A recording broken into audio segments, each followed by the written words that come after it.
கிருஷ்ணகிரி மாவட்டம் கொட்டாம்பட்டியிலிருந்து சொல்வதெல்லாம் உண்மை சேனலுக்காக இளங்கோவன். மாவட்டம் கிட்டம்பட்டி கழுகு மாட்டின் உரிமையாளர். கங்கா எக்ஸ்பிரஸ் 10ஆம் தேதி காலமடைந்தது. இதுக்கு என்ன காரணம் என்றால், சாய்கலை மெடிக்கலில் தம்பி டேப்லெட் வாங்க வந்தார். ஸோ எந்த ஒரு ப்ரெஸ்கிரிப்ஷன் இல்லாமல் டேப்லெட் கொடுத்துருக்காங்க. ஸோ ஃபர்ஸ்ட் ஆஃப் ஆல் நிறைய மக்கள், நான் எதுக்காக இந்த பேட்டி கொடுக்குறேன் அப்படின்னா, யாருமே இதுக்கப்புறம் இந்த மாதிரி ஒரு சூழ்நிலைக்குள்ளே போகக்கூடாது. நிறைய பேர் லட்சக்கணக்கில் முதல் போட்டு மாடு வாங்குகிறாங்க. அதுக்கு ஒரு விடை கிடைக்கணும். ஏன்னா இவங்க எல்லாமே கேர்லெஸ்ஸாக மெடிசனை ஈஸியாக மக்களுக்கு கொடுத்துட்றாங்க.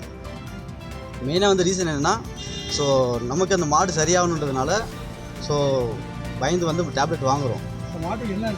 ஸோ அந்த டைம் மாடு எந்த ஒரு பிரச்சனையும் கிடையாது. கங்கா எக்ஸ்பிரஸ் நல்லா தான் இருந்தது.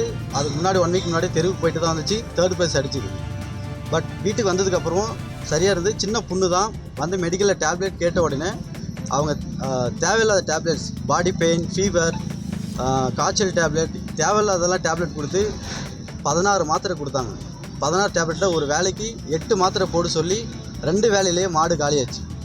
ஸோ இது கேட்க வந்தபோது அவங்க சொல்கிறாங்க, எங்கள் சைட்லேருந்து எந்த ஃபால்ட்டு கிடையாது, மாடு தான் ஃபால்ட்டுன்னு சொல்கிறாங்க. மாடை வளர்த்தது நான் கண்ணால் பார்த்தேன். மாடு ஆக்டிவாக தான் இருந்தது.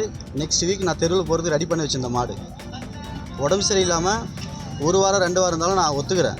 பட் இது எல்லாத்துக்கும் மெடிக்கல் ராங்கான மெடிசன் கொடுத்தனால தான் இது நடந்தது. இது கரெக்டான தீர்வு கிடைக்கணும். இது எனக்கு இதுக்கான விடை கிடைக்காம நான் விட மாட்டேன்.